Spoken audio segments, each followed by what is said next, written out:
নমস্কার।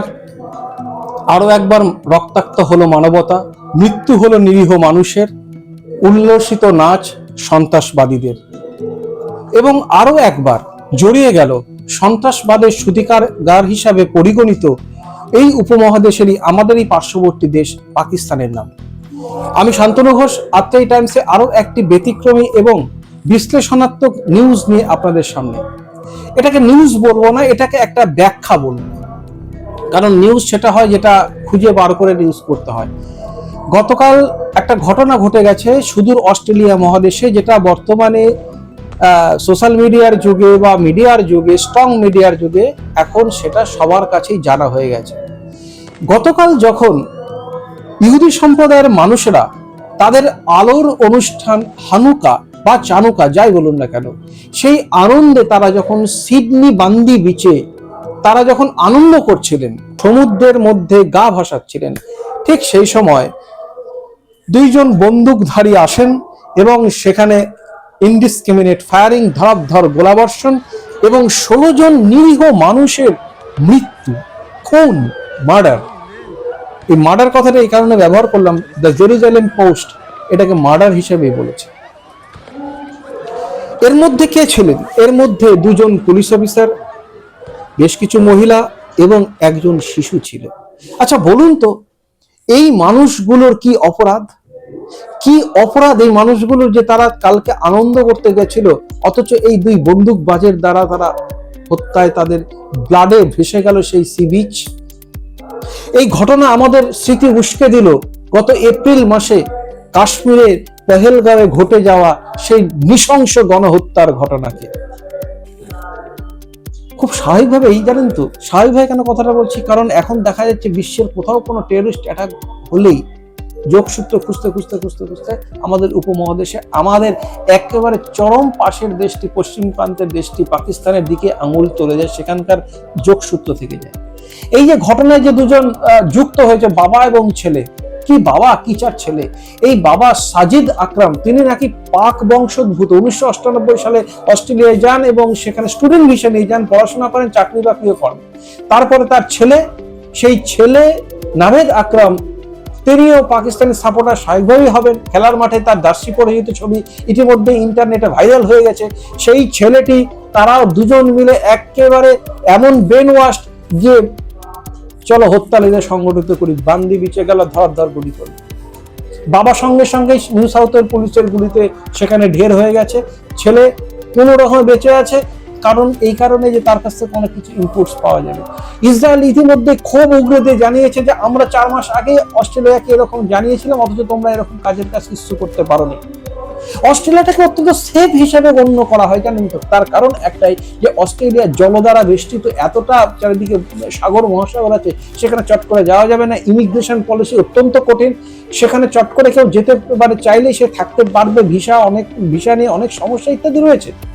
যারা অস্ট্রেলিয়া যান টান, বন্ধু বান্ধব বা যারা কেউ যান পরিচিতর মাঝে, তাদের কাছ থেকে শুনি, এখানেও একটা দেশে এই রকমের একটা ঘটনা কল্পনাতীত।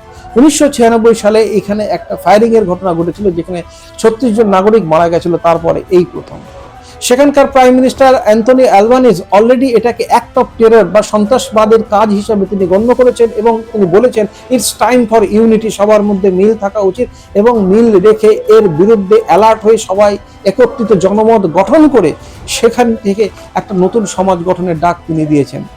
খুব স্বাভাবিকভাবে পাকিস্তানের নাম যখন উঠে আসছে, পাকিস্তানের জারদারি তিনি তড়িঘড়ি কালকে এক্স হ্যান্ডেলে পোস্ট করেছেন যে এটা পাকিস্তান স্ট্রংলি কন্ডেম করছে। ইশাকদার, তিনিও পাকিস্তানের প্রতিরক্ষা মন্ত্রী, তিনিও একই ভাষায় দিয়েছেন, আমরা হিনিয়াস ক্রাইমকে আমরা সমর্থন করি না, আমরা প্রচন্ড করেছি, অনেক বড় বড় কথা।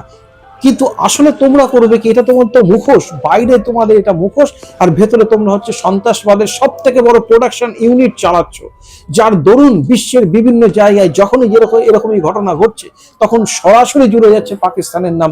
এক্ষেত্রেও তার ব্যতিক্রম হলো না। কি অপরাধ ছিল এই মানুষগুলো যারা এই আলো উৎসবে সামিল হয়েছিল? তার আগে আপনাদের জানিয়ে দিই, এই হানুকা বা চানুকা উৎসবটা কি। খ্রিস্টীয় 2য় শতকে, অর্থাৎ যীশু খ্রিস্টের জন্মের তার আগে 2য় শতকে সেখানকার হোলি সাইট অফ জেরুজালেম, যেটা ইহুদিদের অত্যন্ত পবিত্র, সেই জায়গাটা দখল করে নিয়েছিল গ্রিক সিরিয়ান আর্মি। তারা সেই সময় পৃথিবীর সব থেকে সুসংগঠিত আর্মি ছিল, তারা দখল করে নিয়েছিল। এরপরে একটা ভয়ঙ্কর যুদ্ধ হয়। সেই যুদ্ধে সেখানকার নেতৃত্ব দিয়েছেন দুইজন ইহুদি সেনানায়ক, একজন নাম জুডা আর একজনের নাম ম্যাকাবি। এরা লড়াই করে সেই হোলি সাইট অফ জেরুজালেমকে আবার ফিরিয়ে নিয়ে আসেন এবং তার আনন্দে সেখানে লাইট জ্বালান। কিন্তু লাইট জ্বালানোর সময় দেখা গেল জ্বালানোর জন্য উপযুক্ত পরিমাণ অলিভ অয়েল নেই। সেই অলিভ অয়েল প্রস্তুত করতে গেলে মিনিমাম 7 দিন লাগবে, একদিনের মাত্র অলিভ অয়েল আছে, সেটাই জ্বালানো হলো। কিন্তু ঘটে গেল এক মিরাকল। সেই অলিভ অয়েল পরপর 7 দিনই চলতে থাকলো।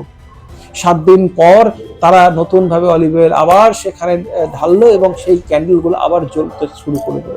এই ঘটনাটা আস্তে আস্তে খুব ছড়িয়ে পড়লো টোটাল ইহুদি সমাজে এবং তখন থেকে তারা এইটাকে অত্যন্ত তাদের ক্ষেত্রে অত্যন্ত পয়া হিসেবে তারা দেখতো এবং এটাকে বলতো একটা ফেস্টিভ্যাল অফ ইলুমিনেশন বা ফেস্টিভ্যাল অফ লাইটস, এবং এর মাধ্যমে তারা শুভ শক্তির অশুভ শক্তির উপরে বিজয়টাকে তারা এটাকে সেলিব্রেট করে।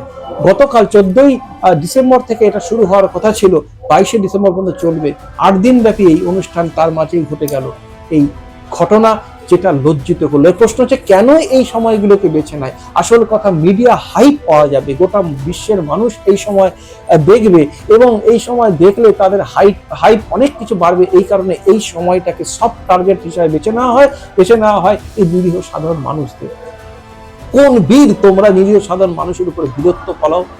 এইভাবে বীরত্ব ফলে তাদেরকে খুন করছো। তোমরা কাপুরুষ বলাও ভুল, তোমরা নড়া ভুল। আজকের এপিসোড এই পর্যন্তই, এই বিশ্লেষণ এই পর্যন্তই। ইতিমধ্যেই আপনারা আরেকটু এর সঙ্গে অ্যাড করে দিই যে এর মধ্যেই আরো ঘটনা, আরো মারা যেতে পারত মানুষ, কিন্তু সেখানকার একজন অসম সাহসী আল আহমেদ নামে একজন ভদ্রলোক, তিনি ফল বিক্রেতা শিপ নিয়ে, তিনি এই ঘটনা যখন দেখছিলেন, শুট আউট যখন চলছিল, এই দেখুন ভিডিওতে এখন চলছে, এই সময় তিনি সরাসরি গিয়ে একজনকে তিনি জাপটে ধরেন এবং তাকে নিরস্ত্র করেন ওই ফায়ার আর্ম থেকে। না হলে কিন্তু আরো অনেক বিভৎস ঘটনা ঘটতে পারতো। তাই পাশাপাশি ওকে স্যালুট জানাতেই হবে। তাকে এখন সেখানে অস্ট্রেলিয়ান মিডিয়া তাকে হিরোর সম্মান দিয়েছে, আমরাও তাকে সম্মান দিতে চাই। আমরাও জানাই ধন্যবাদ, জানাই আটটাই টাইমসের পক্ষ থেকে। সুবুদ্ধি সম্পন্ন মানুষ আছেন, সেটা এটার তার প্রমাণ।